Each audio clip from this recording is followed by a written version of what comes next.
성경 말씀은 사도행전 9장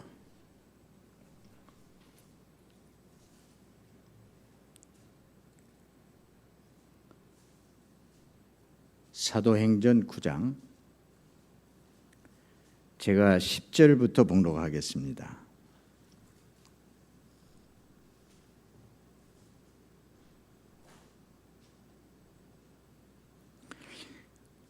그때에 다메섹에 아나니아라 하는 제자가 있더니 주께서 환상 중에 불러 이르시되 아나니아야 하시거늘 대답하되 주여 내가 여기 있나이다 하니 주께서 이르시되 일어나 직가라 하는 거리로 가서 유다의 집에서 다섯 사람 사울이라 하는 사람을 찾으라.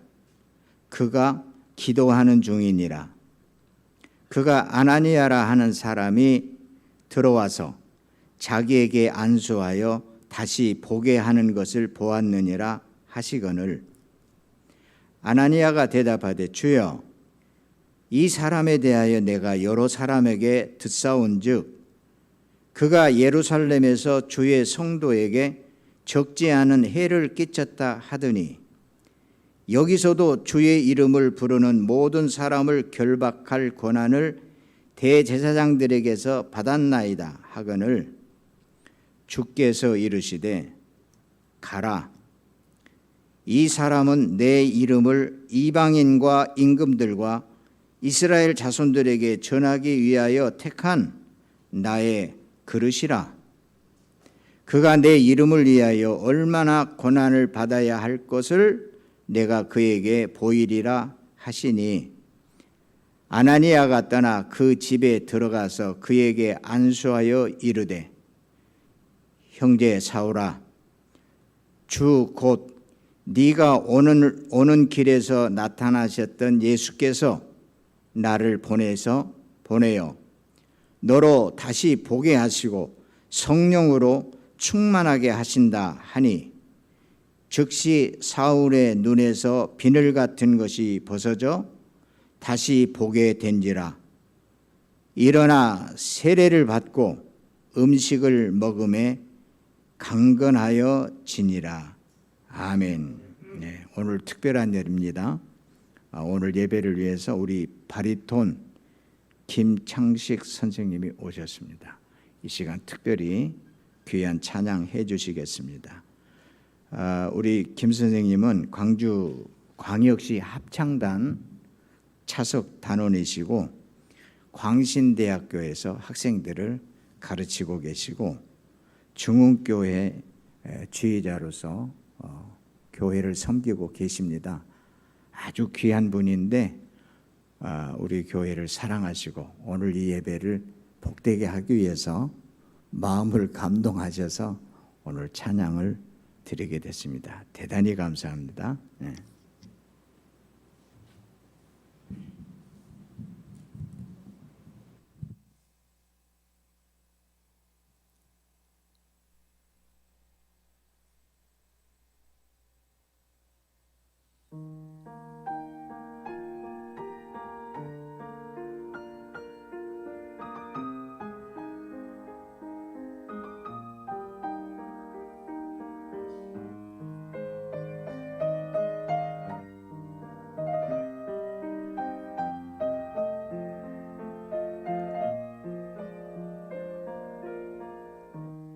참 좋으신 주님 귀하신 나의 주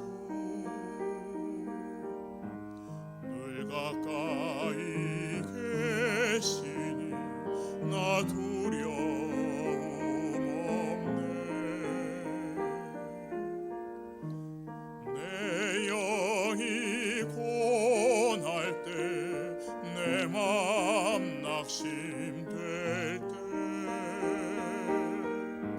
내 품에 안기라 주님 말씀하셨네.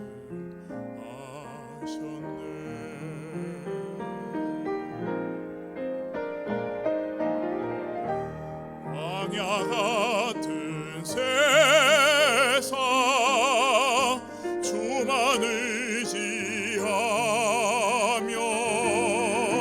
주의 인도하심 날 강건케 하시며 주의 사랑 안에서 살게 하소서. 주만 의지하리 영원토록.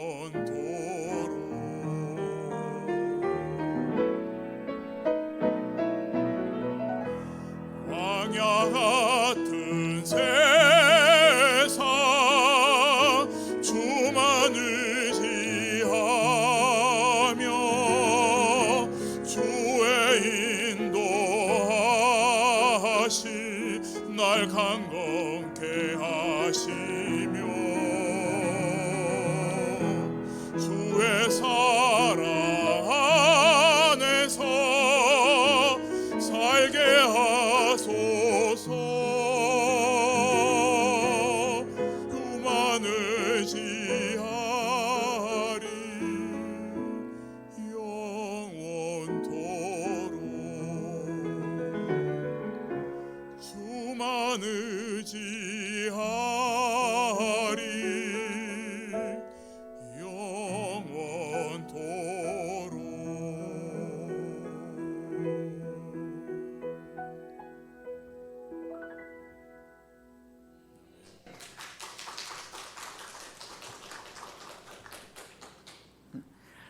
감사합니다. 우리 다시 한번 뜨겁게 감사의 박수 한번 하십시다.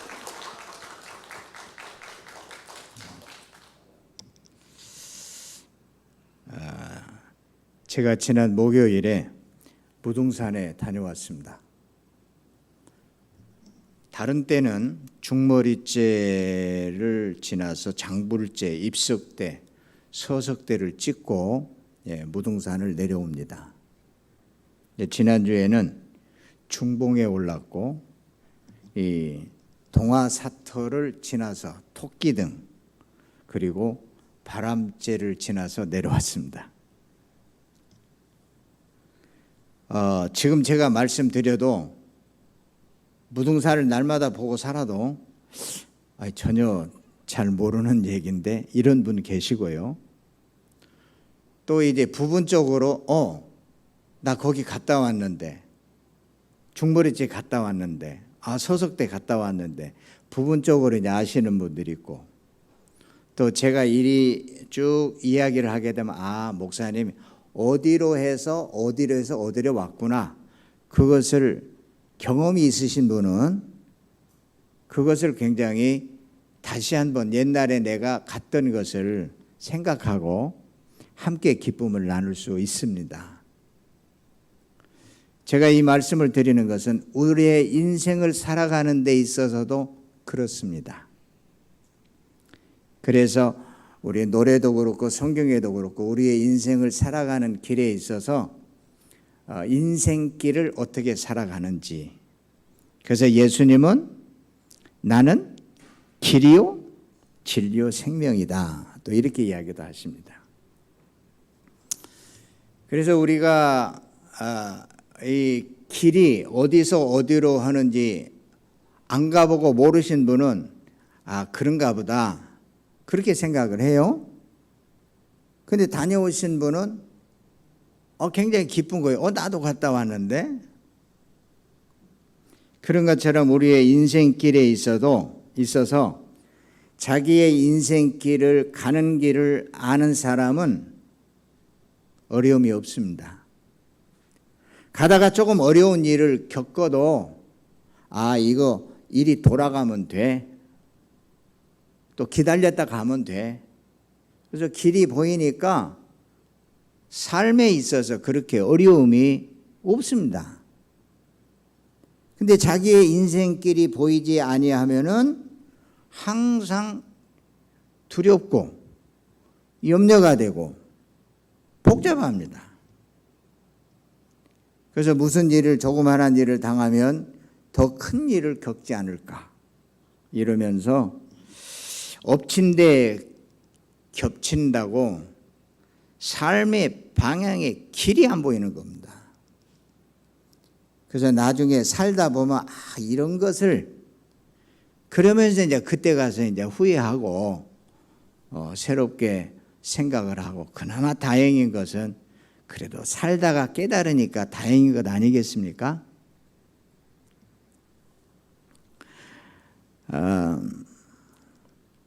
우리가 전혀 길을 모르고 살아가는 사람과 이미 알고 경험해 보고 몸으로 겪어보고 살아본 사람하고의 삶이 다르다 그 말이에요. 인생길을 아는 사람은 넉넉한 마음으로 여유 있게 힘 있게 살아갈 수 있습니다. 사람들은 하도 답답하니까 누구를 찾아가요? 무당을 찾아가잖아요. 무당들이 요즘에 유튜브에 나와서 이야기하는 것을 보면 교인들이 굉장히 많이 찾아온다는 거예요. 지금 우리나라도 무당에 관한 얘기가 지금 모든 언론에 지금 난리 났습니다.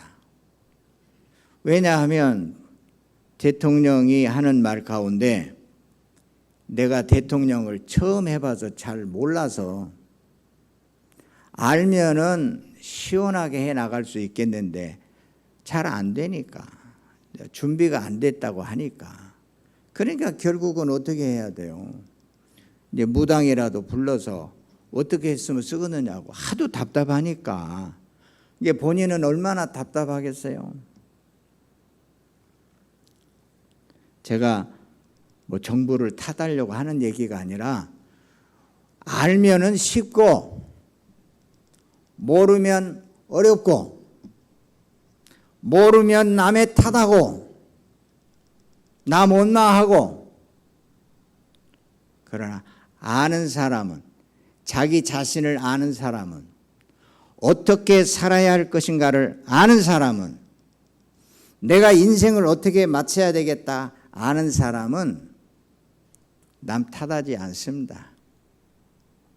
탓을 하면 자기 자신의 부족함을 탓하고, 좀 더 마음을 좀 더 강하게 해야 되겠구나, 이러면서 준비해 가는 거죠. 모르니까 힘든 거죠.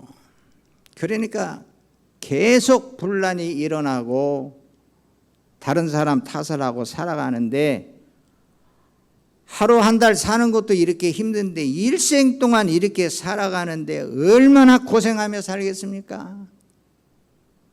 본인은 똑똑한 줄 알고 다 아는 것처럼 사는데 자기만 몰라. 자기 자신이 어떤 사람인지, 내가 누구인지, 어떻게 살아야 하는지, 어떻게 맞춰야 하는지 알고 가면 얼마나 좋겠습니까? 그래서 교회를 왜 다니는가? 그래서 여러 가지로 이유를 많이 합니다. 어떤 사람은 사업하기 위해서도 다니기도 하고, 또 몸에 병을 고치기 위해서 다니기도 하고, 또 마음이 허전하니까, 아니면 윤리 도덕으로 좀 더 나은 인생을 살기 위해서 하는 걸로 하는데, 저는 그래요. 저는 개인적으로 교회에 다니는 것은 인생을 살아가는 길을 알기 위해서, 좀 흔히 좀 알기 위해서, 그래서 교회에 다니는 것이라고 저는 말씀드리고 싶습니다. 제가 일생 동안 예수를 믿으면서 얼마나 많은 고민을 했겠습니까? 목사로서. 그래서 목사님들마다 나름대로 다 자기 나름대로 그 교회에 대한 얘기를 하겠지만, 저는 왜 교회에 다니냐? 내가 가는 인생의 길을 확실하게 알기 위해서, 그 길을 찾기 위해서, 내가 삶을 고생하고 방황하고 허덕이는 삶이 아니라 뭔가 알고 제대로 한번 내 인생을 살아야 되겠다. 이 새로운 길을, 인생길을 찾는 길이 교회를 다니는 것이고, 교회는 그 길을 안내하는 것이라고 저는 확실히 주장하고 싶습니다. 그래서 예수님도 내가 길이다. 넓은 길로 가지 말고 좁은 길로 가라. 뭐 얼마나 많이 이 얘기를 하십니까? 그래서 이렇게 설교를 듣고 예배하고 성경을 읽을 때마다 하나님의 성령으로 말미암아 새로운 것을 깨달아. 내가 잘못 왔구나. 내가 잘못 말했구나. 잘못 살았구나. 내 마음이 이렇게 약하구나. 이런 것을 깨닫고 새롭게 되는 새로운 인생길을 찾는 축복이 교회에 있고 오늘 예배하는 우리에게 이 축복이 임하는 줄 믿습니다. 혼자 무등산에 오르는 날은 온종일 기도와 묵상의 시간이 됩니다. 그래서 이렇게 산을 오르면서 음악을 들으라고 뭐 헤드폰도 아들이 준비해주고 했는데 일부러 아무 소리 길을 가다가 새들의 소리도 듣고 또 주변에 있어지는 짐승들도 보고 그래서 깊이 묵상하고 온종일 하루 종일 기도하는 시간입니다. 제가 돌아와서 가족들에게 이런 글을 남겼습니다. 산에 오르는 것은 힘들기는 하지만 큰 기쁨이 채워집니다. 이렇게 썼어요. 왜냐하면 제가 무등산에 오르면서 이런 생각을 했습니다. 일생을 살아오면서 지나온 삶을 다 뒤져보는 거예요. 등산을 하면서 그 산을 오르면서 내가 살아온 70년의 시간을 다 생각해 보는 거예요. 그러면서 그 중에 정말 기뻤던 것이 뭔가. 아마 다음에 올라가게 되면 또 다른 기쁨의 일들이 또 생각이 날 거예요. 그런데 세 가지를 제가 정리를 했습니다. 그 첫 번째가 뭐냐면 제가 첫 아이를 낳고 얼마 후에 아이를 깨끗이 목욕을 시키고 카펫 위에 그 색이 약간 무슨 색이에요? 하여튼 핑크색 비슷한 카펫 위에 목욕을 깨끗이 시켜서 아이를 누였어요. 그 모습이 너무 예뻐서 제가 사진기를 들고 와서 사진을 찍으려고 위에서 이렇게 하고 있는데 아들하고 아버지하고 눈이 마주친 거예요. 그런데 눈이 마주치면서 아주 환하게 웃어주는 거예요. 제가 기절할 뻔했어요. 얼마나 기쁜지. 그래서 제가 큰아들이 잘못한 일이 있어도 내가 그때만 생각하게 되면 아무 말 할 말이 못 오고 그냥 참고 그럴 때가 많아요. 그래서 자식에게 무엇인가 해주고 자식을 위한 것보다 부모들은 자식을 키우면서 얻은 것이 너무 많아요.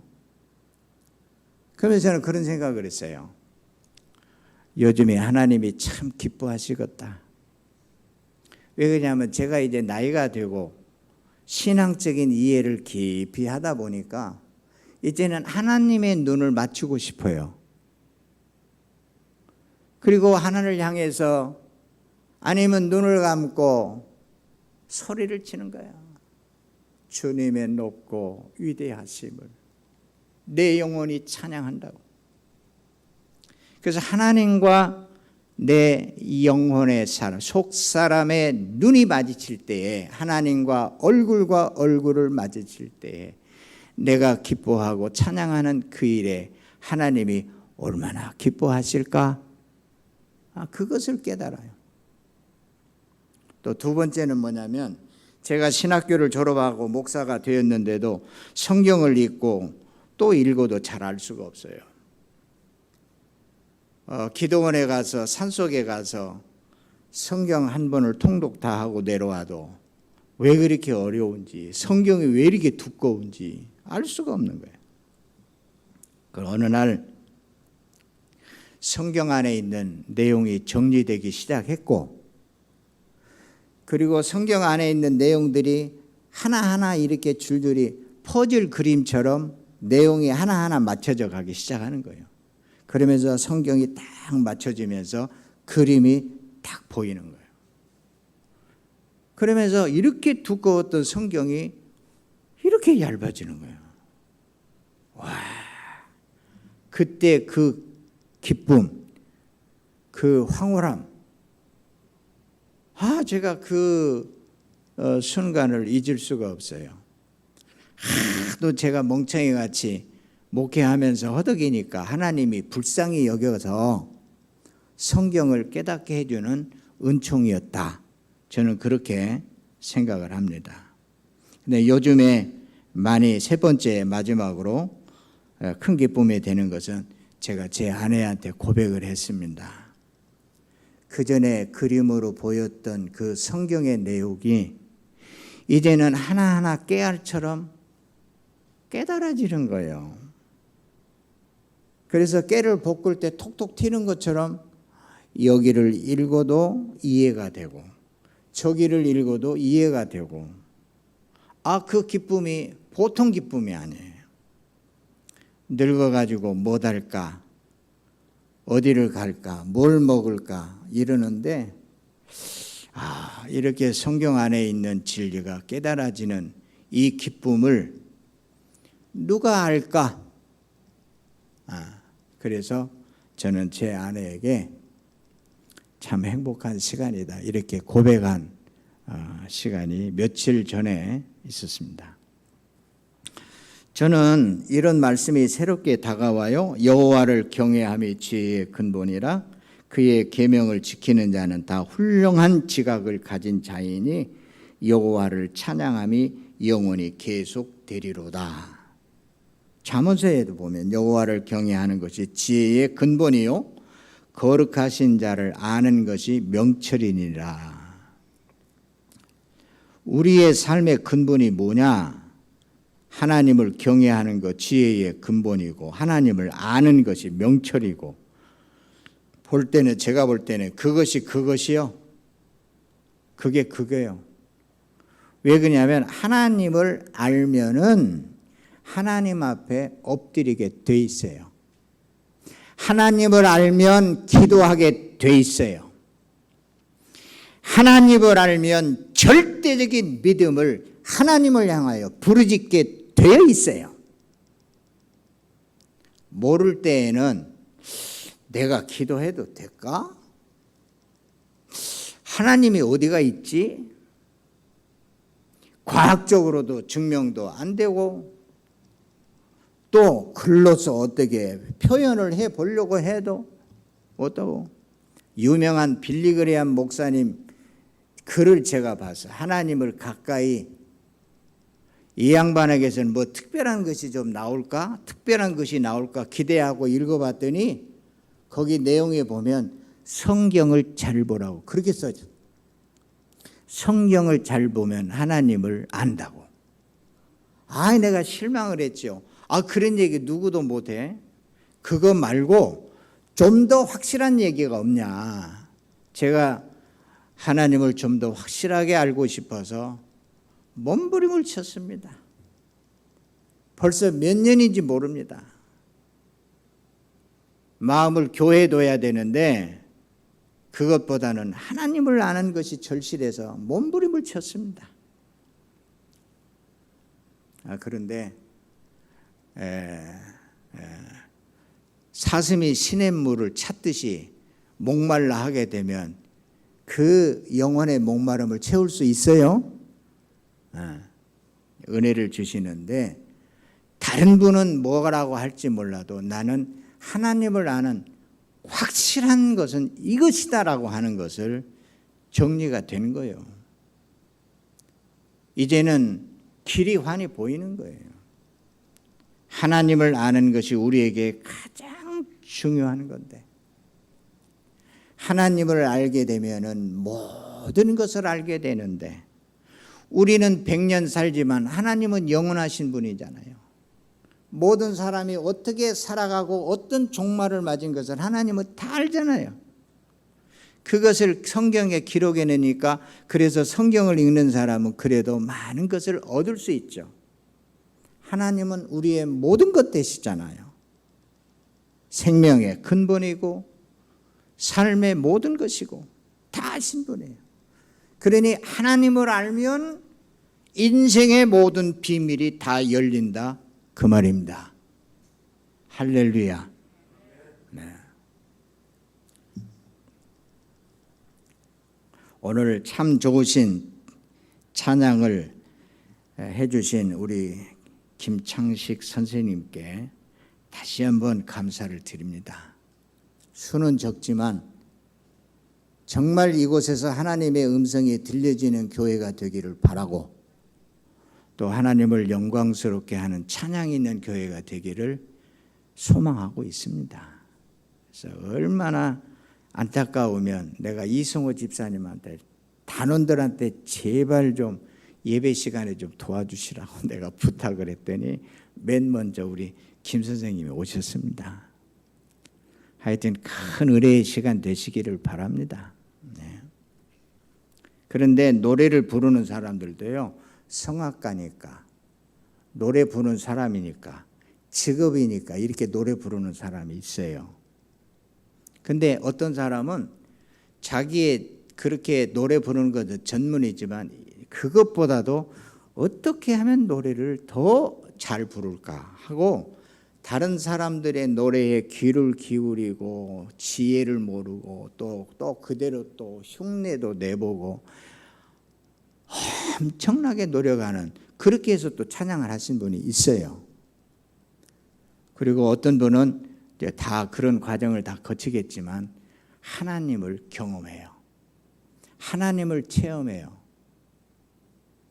내 생명의 모든 것이 하나님으로부터 시작이 되었고 하나님의 은혜였구나. 눈물을 흘리며 감격하는 그런 분이 계세요.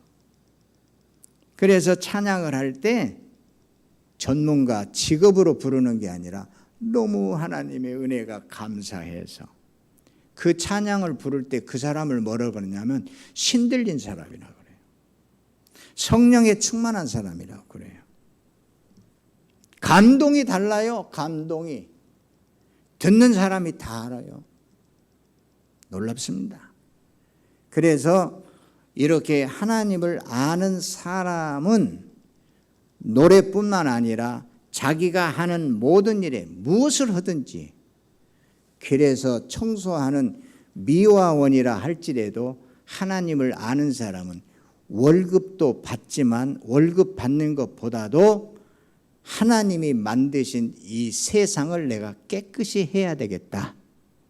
이런 사명으로 일하는 사람하고 달마다 월급날 기다리면서 일하는 사람하고 그 일하는 수준이 다른 것 아닙니까? 그래서 하나님을 아는 것이 정말 중요하다.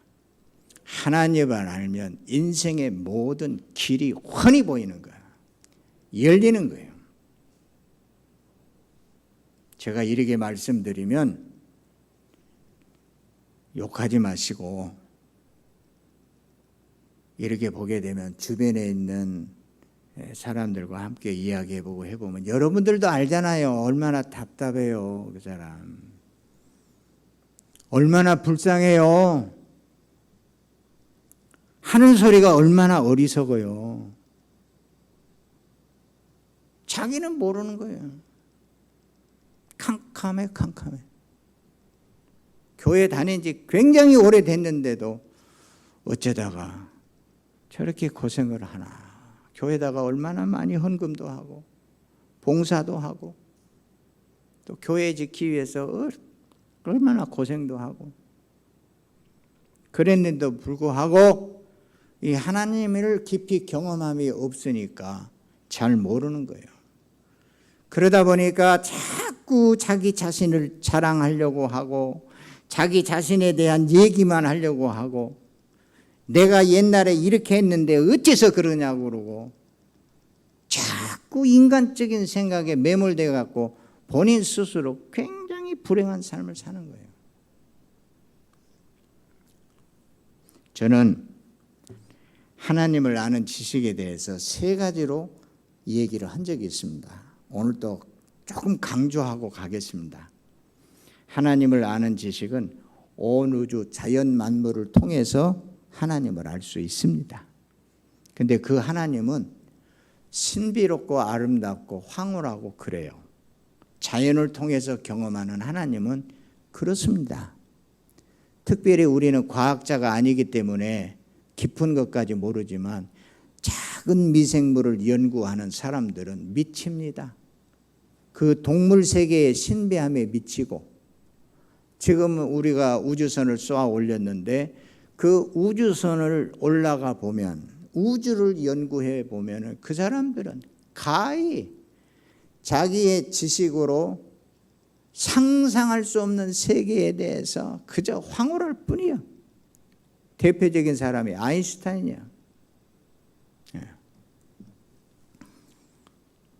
그 다음에 둘째는 이 기록된 성경을 보면 하나님을 알 수 있습니다. 그런데 기록된 성경은 사람들이 살아온 역사입니다. 그래서 그 사람들이 어떻게 살았는가를 알 수가 있어요. 그런데 이 역사가, 이 성경을 읽으면 문제가 되는 건 뭐냐면 해석하는 사람들이 다 달라. 모세가 다르고 아브라함이 다르고 다윗이 다르고. 그러니까 하나님이 자꾸 계시를 해주는데도 선지자들마다 이야기하는 것들이 다 달라. 코끼리 부분을 이야기하는 것 같아요. 그래서 하나님이 유일하게 친히 인간의 몸을 입고 오셨다. 이 교리적으로 우리는 그렇게 믿습니다. 그래서 저 나사렛 예수라고 하는 한 젊은이를 통해서 하나님은 이런 분이다 하는 것을 온 인류에게 가르쳐주는 진리가 시작이 됩니다. 그래서 예수 그리스도가 이 땅에 오심으로 로마의 신화적인 얘기들이 다 어디로 가버려요? 자연을 숭배했던 모든 우상들이 다 무너져 버려요. 그리고 모세가 가르쳤던 율법 자체도 예수님이 뭐라 그러냐면, 모세는 그렇게 이야기했지만 나는 너희에게 이렇게 이야기한다 하면서 하나님에 대한, 인격적인 하나님에 대해서 종합적으로 우리에게 알게 해주신 분이 바로 예수 그리스도이세요. 그런데 이 예수님이 아무리 이야기해도 제자들이 믿지를 않아요. 눈으로 보여줘도, 기적을 보여줘도, 죽은 사람을 살리는 것을 보여줘도 믿지를 않아. 그래서 결국은 십자가에 죽었지만 그들은 다 어떻게 했다고요?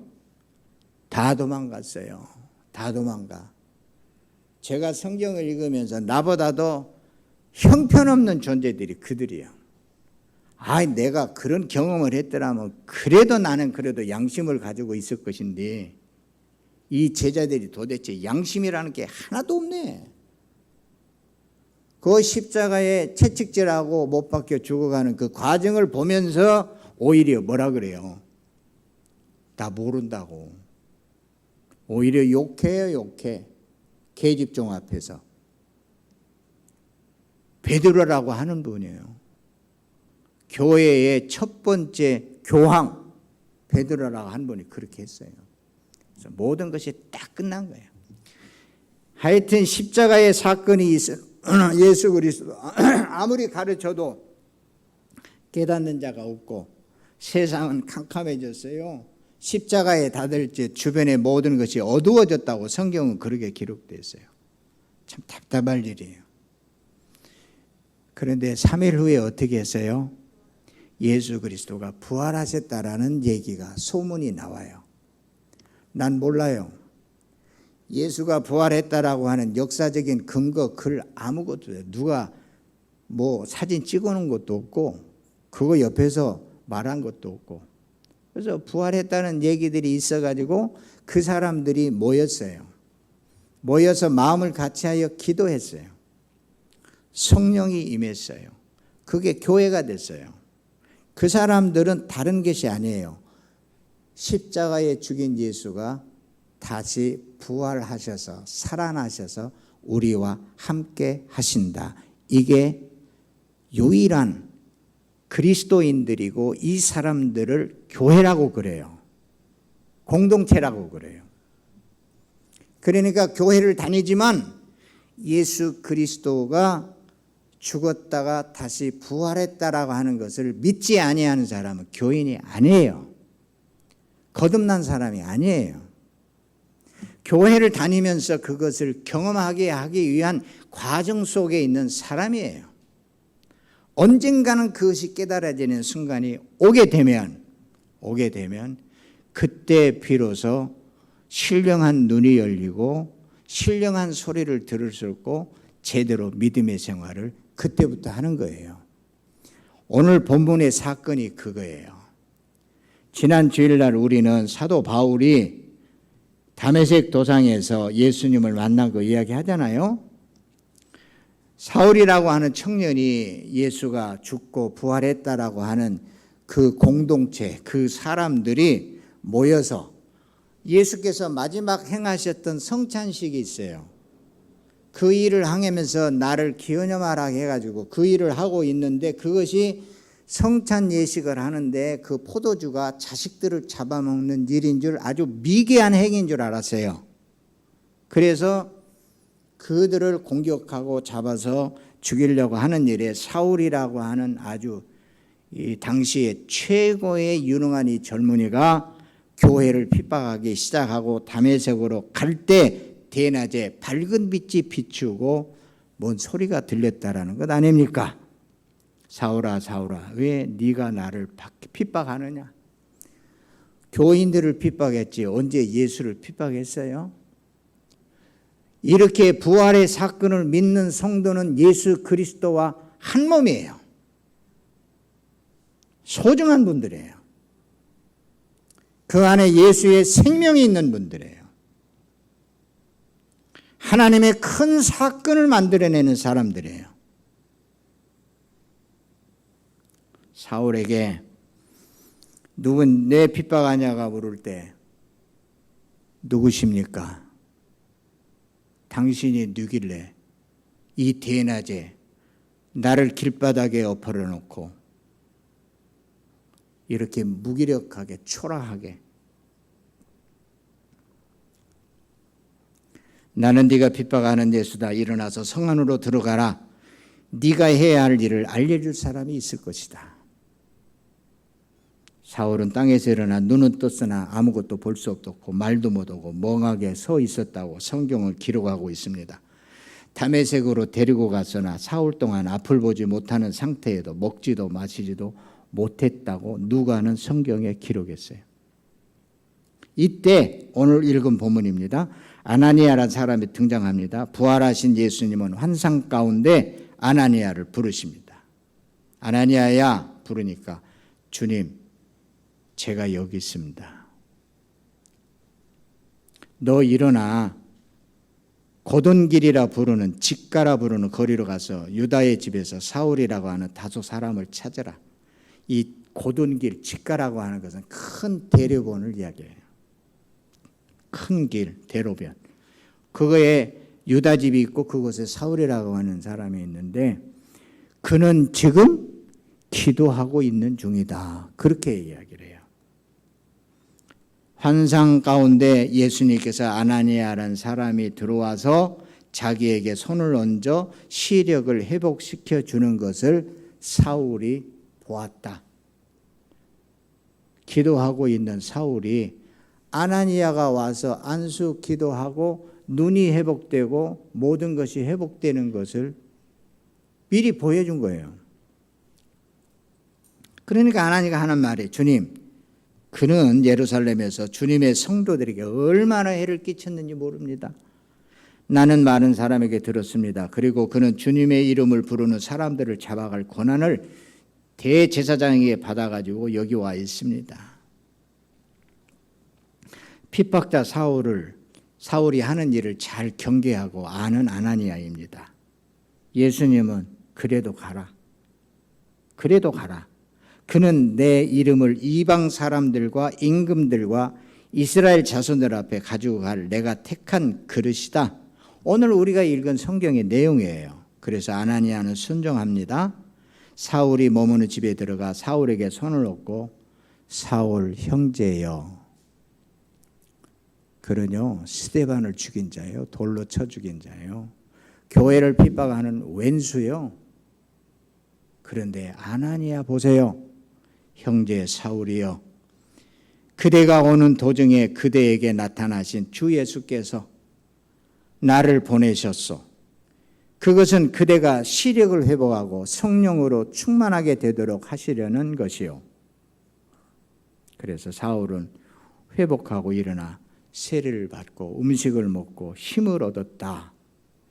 그리고 이제는 핍박자가 다메섹에서 내가 부활하신 예수, 내가 핍박하던 그 예수를 내가 만났다고 그때부터 사울은 증거하기 시작합니다.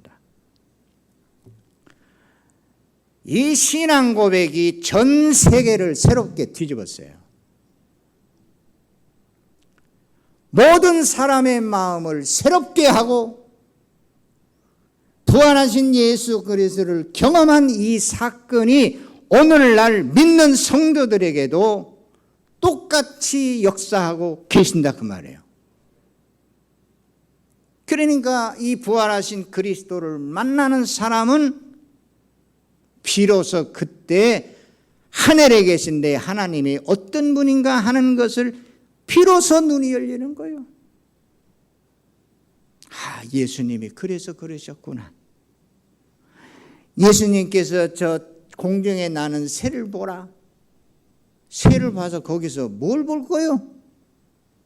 그러나 예수님은 그 새를 보고 하나님이 먹이시고 기르시는 것을 알고 계셨다 그 말이에요. 부활하신 예수 그리스도를 경험하는 사람은 내가 지금까지 살아온 모든 일들이 하나님의 은혜였구나. 하나님의 사랑이었구나. 이 뜨거운 감정, 이 뜨거운 마음을 멈출 수가 없어요. 오늘날 교회가 어렵고 교인들이 무기력하고 이런저런 얘기를 하는데 아니 옳시다. 교회는 음부의 권세가 이기지 못합니다. 부활하신 그리스도를 만난 사람들은 절대 믿음이 식어지지 아니에요. 왔다 갔다 하지도 아니에요. 자기 이익을 계산하지도 않습니다. 하나님의 은혜를 받았는데 내가 가진 모든 것, 내 생명을 다 내야 하나도 아깝지 않는데 주저하지 않습니다. 여러분 이 말씀 드리면서 목사님이나 똑똑히 하시오. 네, 정신 차리겠습니다. 정신 차리고 남은 생애를 참 하나님을 아는 믿음 안에서 복되게 살아가고 싶은 게 제 소원입니다. 내가 여기에서 1000명, 2000명의 교회를 이루고자 하는 게 아니고 이런 말씀을 듣고 이런 유튜브의 말씀을 보는 자들 각자가 그리스도를 부활하신 그리스도를 경험하는 하나님은 이 방법을 통해서 인간의 마음을 어두운 마음을 밝히고 새롭게 하시고 진리를 깨닫고 인생의 가는 길을 알게 하시고 복되게 하신 것을 오늘 주일 다시 한번 말씀을 드립니다. 오늘 오셔서 찬양도 해주셔서 제가 아주 힘이 나고요.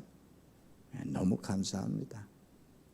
또 한 분 한 분이 이렇게 또 우리 또 권사님 오셔서 또 반주해 주시고 또 얼마나 바쁘신지 갈 때 되면 그냥 뒤도 안 돌아보고 막 가. 얼마나 바쁘신 분이 왔는지 몰라. 그래서 그러면 어떻게 하면 부활하신 그리스도를 내가 체험하냐 경험하냐 이게 문제잖아요. 그렇죠?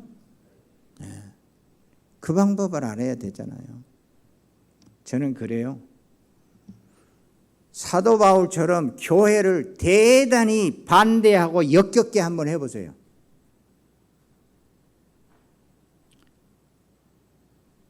주님을 뜨겁게 사랑하는 사람을 대적해 보세요. 반드시 예수께서 그 사건을 개입하시는 것을 믿으시기를 바랍니다. 이런 얘기는 수도 없이 많아요. 내가 믿는 자를 대적하고 하나님을 만나면 얼마나 부끄러운 일이에요. 사도 바울은 평생을 나는 핍박자다, 나는 살인자다, 나는 죄인 중에 나는 괴수다, 이 그늘에서 벗어날 수 없었어요. 그러니까 내가 어떻게 하면 그 은혜를, 이 죄인됨을 무엇으로 보답할까? 자기 목숨을 아주 초계같이 여겼어요. 그래서 세상을 뒤집는 교회를 곳곳마다 세워지는 능력이 된 것이요. 제가 가까이 계신 목사님이 교회 생활하면서 목사로서 가장 목사가 해야 할 일이 뭐냐면은 말씀 보고 묵상하는 거라고 얼마나 강조하는지 몰라요. 그죠? 왜 말씀 보고 기도해야 돼? 내가 물어봤어요. 무조건 하라는 거예요. 대답을 못해. 굉장히 귀한 일인데 왜 해야 되는지를 모르는 거예요. 나도 말 안 했어. 말해봤자 들려 안 들려? 안 듣는. 설교 우리 그동안 얼마나 많이 들었어요. 들어도 안 듣잖아요. 말씀을 읽고 기도하는 것은 우리가 성경을 읽고 예수님의 생애를 보고 십자가 사건을 보고 부활을 사건을 보고 오늘같이 이런 말씀들을 보고 묵상하는 거예요. 깊이 묵상하는 거예요. 시장 바닥에 나가서 정신없이 사는 사람들에게는 그런 환상과 비전이 안 보여요.